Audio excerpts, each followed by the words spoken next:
Sabi mo? Ano masasabi mo? Gusto mo bang hiramin ang costume niya, sir? Oo, Okay, habang nagmamasahe ka, ganito yung outfit mo. Actually, wala akong masabi. Sobrang galing.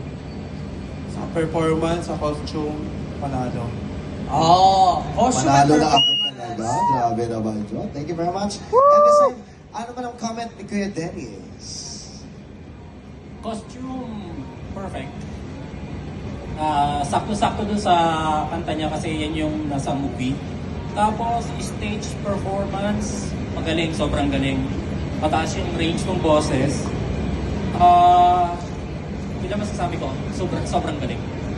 Congrats. Alright, thank you very much, Kuya Dennis. And this time, Dumbo, anong masasabi mo? Hi, Christine! Bago kita bigyan ng komento, gusto ko munang i-congratulate yung mommy and daddy mo. Hi! Hello! Just wanna say congratulations dahil very supportive kayong Thank parents you. para kay Christine. Ayan, hi Christine!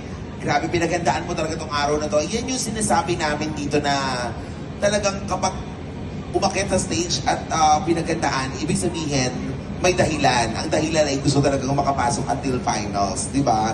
Hindi yung pupunta lang dito na parang kakatapos lang magluto ng turon, tapos kakanta lang siya. Huwag mo na pinarinig si Evelyn. Hindi naman siya yun. Hindi naman ganun yun. Huwag mo madali kasi siya. Oo, hindi. Ibig ko sabihin, yung ganyan talaga pinaghahandaan. Oo.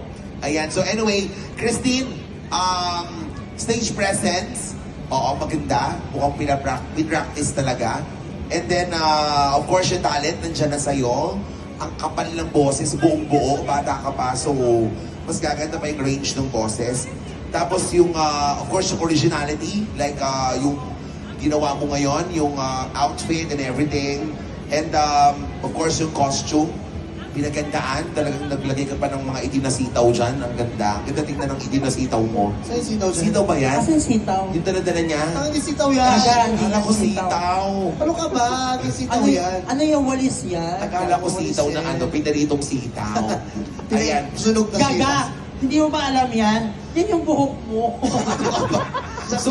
Sobrang patay na talaga. Bro, ilang taon ka na ba dito, bro? Parang alam mo kung saan ipasok ulit. Oo. Binulong niya, yun ang inspiration niya, yung buhok ko Oo, daw. ikaw nga, Oo, talaga. yes. Yung pala yun. Mamaya nga ikaw ay gagawin mamaya. Correct. So anyway, good luck and more practice para mas maging magaling na magaling.